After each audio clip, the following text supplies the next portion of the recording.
Yeah, I got buff recently.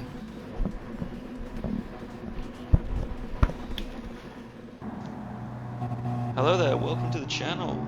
Redeemer X2 here, about to take you on a very exciting race around Deep Forest Raceway for this week's daily race C, which is 14 laps at the Deep Forest Raceway with some decent tyre wear and fuel modifiers, requiring the hard and the medium tyres to complete this race. In P1 is Tezar, myself in P2, Ankle Hitter P3 and NWR Nico in P4 as we get underway for this very exciting 14 lap race.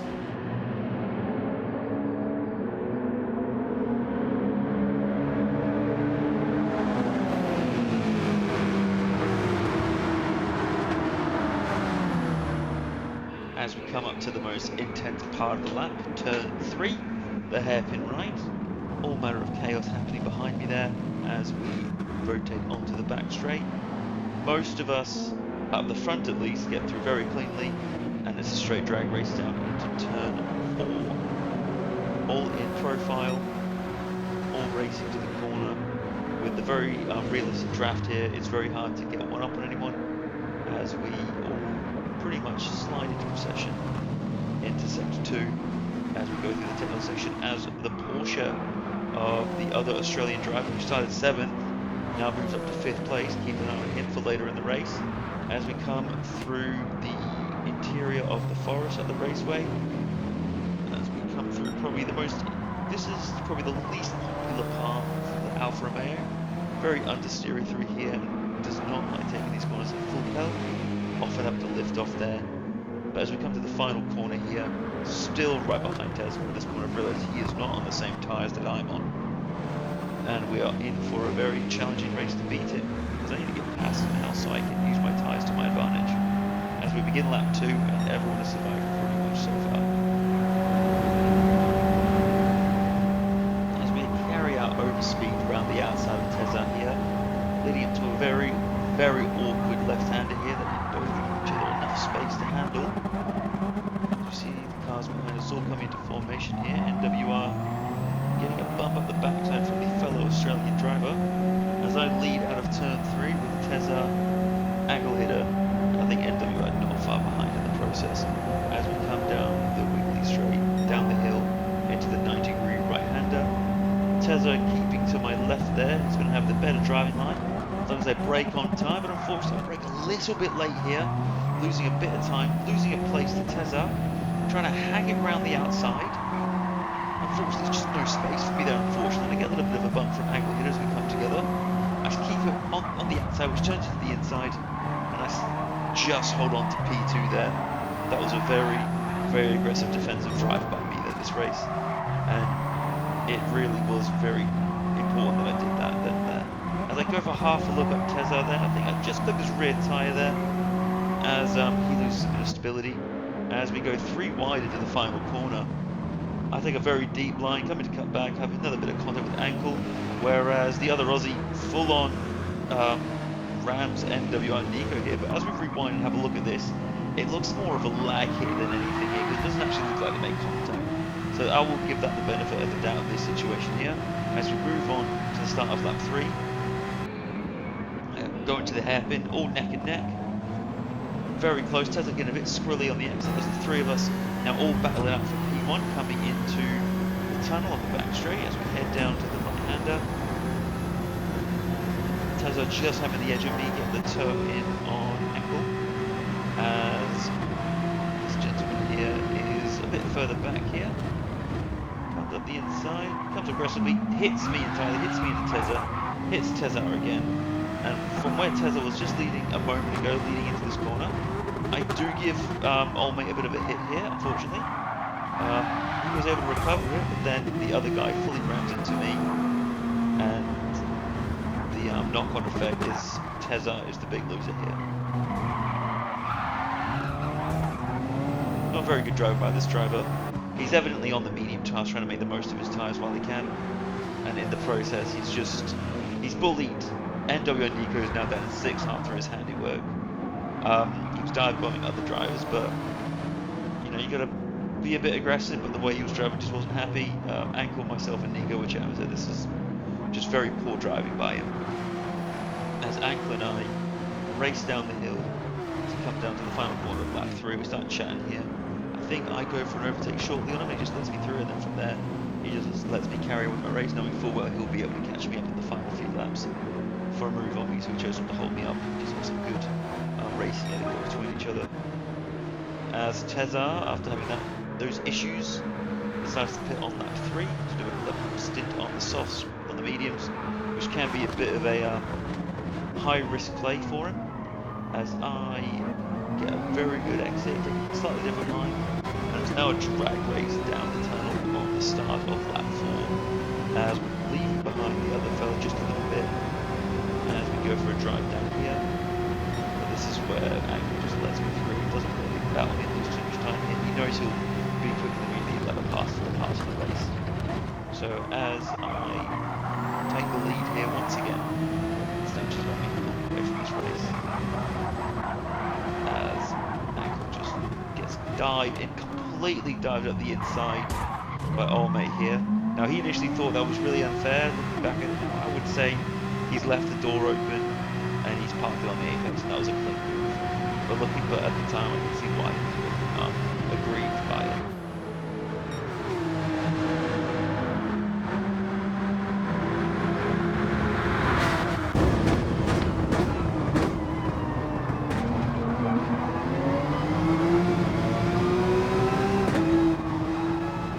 Fast forward another lap, you can see I've definitely pulled away a fair bit as I'm using the remaining grip of my medium tyres to my advantage. We see Ankle Biter just holding off Moneyman Davo, who gets half second penalty for cutting the left hand side of the previous corner by the looks of it.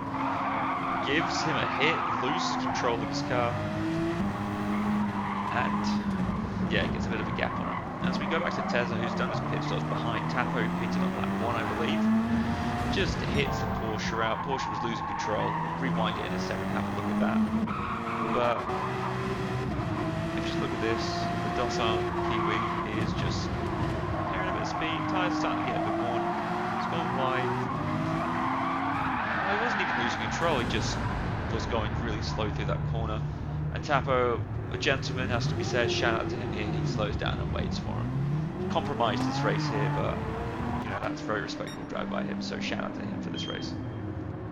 As you can see on screen now, Ankle and Nico have gone for their pit stop on lap 6, which means they're now going to have 8 lap mediums to get them to the end. Let's hope they have the pace to put the challenge on, get ahead of Tezza, who comes out ahead of them both. And this gentleman here has just decided to get into some Jim's mowing franchising work, and just went off completely at turn 2, just completely gone now. There he is there. Probably lost about 10 seconds, and the penalty, so he's really not had much luck there, unfortunately, as Nico gets bogged down heavily in traffic there, down in P8, down behind about 5 different cars here. As Tezza gets slowed down by Kia loses control, pushes Tezza off, not finished race. Tezza gets a 1.5 second penalty, whereas the other guy got a half second penalty. This race has definitely proven that 1.5 second wall ride penalty is just a bit too extreme.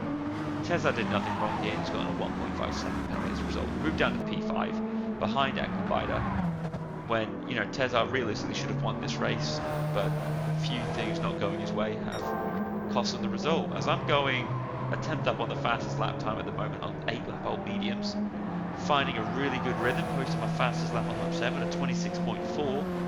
As we come down to the end of lap 8, trying to figure out what lap I'm going to pit on. Because we just fast forward to lap 9 now. He's only doing 26 somethings as well.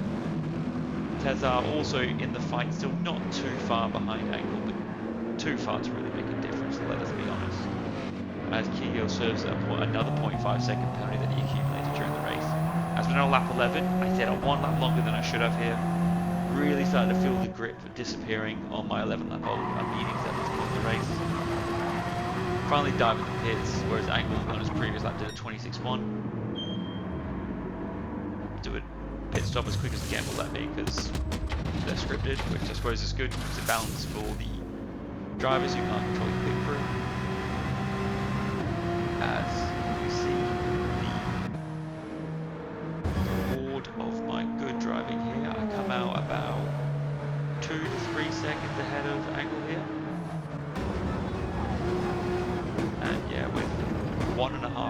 go now. Fast forwarding a whole lap.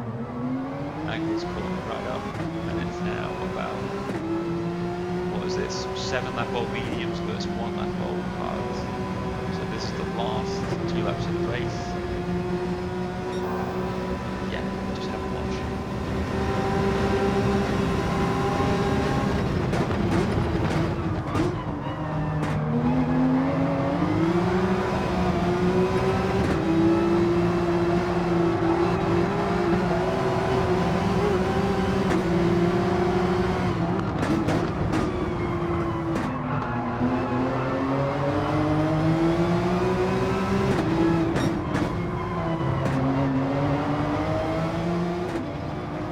Golden rule of our racing is it is always easy to catch someone up. The real challenge is getting past them. As we come around the final corner to start the last lap of the race, taking not the best line here, but well enough to keep it behind me here. You see I'm ducking on the inside here as I decide to share my point of view as well as the replay view here. Oh, missed a gear then.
Yes!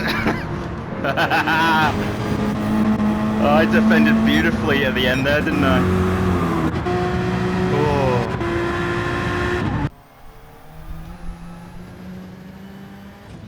Beat my lap time comfortably.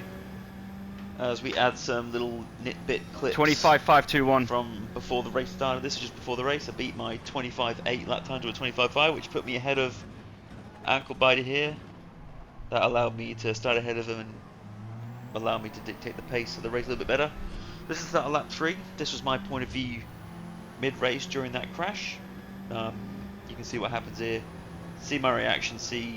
You might be able to hear my reaction to Ankles and Nico's reaction here, but just have a look what happens here. Ah shit, sorry. Oh shit, I got hit by him.